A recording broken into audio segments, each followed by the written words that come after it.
first week of December at least, no? Or, Para may panahong makapamili, no? para sila nakakapamili. Oo. So yung 13-month pay po, halos lahat na ng kumpanya na ibigay na yan. Opo. Pero doon pa sa grupo ninyo, meron ho ba kayong namomonitor na hindi pa po nakapagbibigay?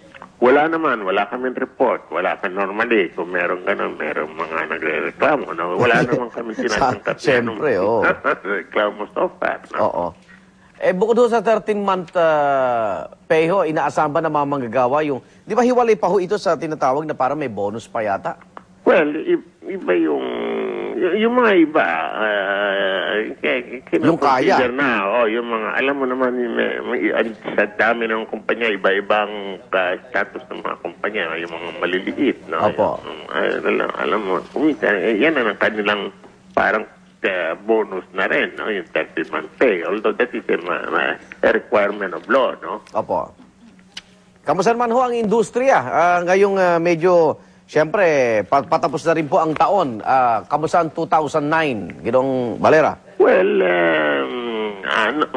nakita naman natin na gumalaw naman, no? Nagkakaroon ng little better, that is a modest recovery. Yun ang nakikita natin, no? Nakikita naman natin na medyo gumagalaw na yung mga ibang bansa, lalo na yung Amerika. Bumubuti yung kanilang sitwasyon. Sinasabi nga nila na baka makaroon ng full recovery by next year, second quarter. Sa Europe, ganun din. Ito yung nakakatulong naman sa atin dahil yung ating market ng ating mga exports nabibigyan ng pagkakataon, no? Kamukha ng electronics, dati baksak ko yan, recession yung electronics, pero ngayon hindi na, wala na sila sa recession na sinasabi nila, no? Opo, nakarecover na. Nakarecover na sila. Although ang kita, hindi naman kasi buti ng mga nakalaan na taon, pero nag-i-improve. Quarter by quarter, nag-i-improve ang kanilang, ang kanilang market, no? Ang kanilang kita. So by next year, and 2011, sinasabi nila baka umabot ng mga $30 billion yung market nila dyan.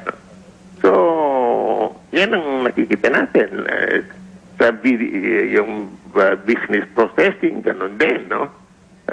Sinasabi nila na by the end of this year, baka ang worth nitong ating BPO about 7 billion na. Opo. So masaya pala ang 2000 itong nalalapit na Pasko. Medyo agresibo. Talagang alam naman yung mga Filipino resilient po yan tuloy-tuloy yan gumagawa ng mga paraan para maging mas-survive. Mag-survive, okay. Maraming salamat po. Good morning po sa inyo. Salamat, Arnold. Ingat po. Miguel Barela po, Chairman ng Employers Confederation of the Philippines o ECOP. Samantala mga kapuso, asahan na raw ang pagtaas ng presyo ng mga Noche Buena products habang papalapit ang Pasko. Ayon po yan sa Philippine Association of Supermarkets Incorporated. At kaugnay ng balitang yan, makakausap natin si Trade and Industry Undersecretary Zenaida Maglaya. Yusek Maglaya, good morning po. Good morning, Rhea. Magandang umaga po sa inyo lahat. Yes, Yusek, ang sabi po ni Attorney Federico Ples kahapon, posibleng tumaas daw po ang presyo ng Noche Buena products simula December 15. Ito bang pagtaas na ito makatwiran? Alam nyo, ang ating nakikita sa ngayon, ang mga SRPs na binabatayan natin sa presyo ng mga Noche Buena products ay katulad ng presyo natin last year. Wala pa naman tayong mga nakuha o natanggap na panibagong adjustments. So, this is supposed to be good news for us, no? Na hindi nagtaas sa mga presyo ng pasta, ng cheese, at in fact, yung queso bola ng Magnolia ay bumaba po ng 7%. Nag-rollback po sila nitong nakaraan linggo, which is good for our consumers po, no? So, babantayan po natin ito, sisiguraduhin natin na sumusunod pa rin po ito sa mga suggested retail prices.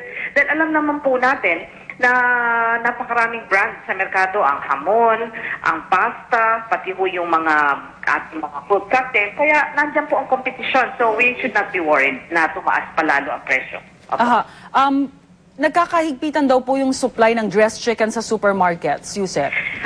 Yan nga po ang ating nakuhang balita kay Attorney Ples kahapon na medyo nagkakaroon ng kakulangan sa delivery sa kanila. Kaya lang doon naman ho sa ating pinagtanungan sa DA, ang sabi naman po supply is available, baka nagkaroon lang po ng pag-antala sa delivery. Opo. Yusek, sa tingin nyo ba mairaraos itong taong ito nang hindi na magtataas ang presyo ng mga Noche Buena products? Sa palagay ko po, para sa ating mga processed goods ay wala tayong dapat ipangamba. Dito naman po sa baboy at sa manok, which nakikita po natin na medyo nagtataasan po ang presyo, sana naman po ay manatili na makatarungan pa rin ang presyo nito. Although we know that pagdating ng Pasko, medyo tumataas ng 5 hanggang 10 piso ang bawat kilo nito. Opo. Basta pasok pa rin doon sa SRP. Yes, that's correct. Alright, maraming salamat po, Yusek Maglaya. Thank you very much, Rhea. Magandang umaga. Si Trade and Industry Undersecretary Zenaida Maglaya. 5 sunod-sunod na pag-aatake sa Iraq, mahigit 120 ang patay. At 2 naka-Santa costume nag-rappel pababa sa isang gusali sa Amerika. Pagpauli, tutok lang sa unang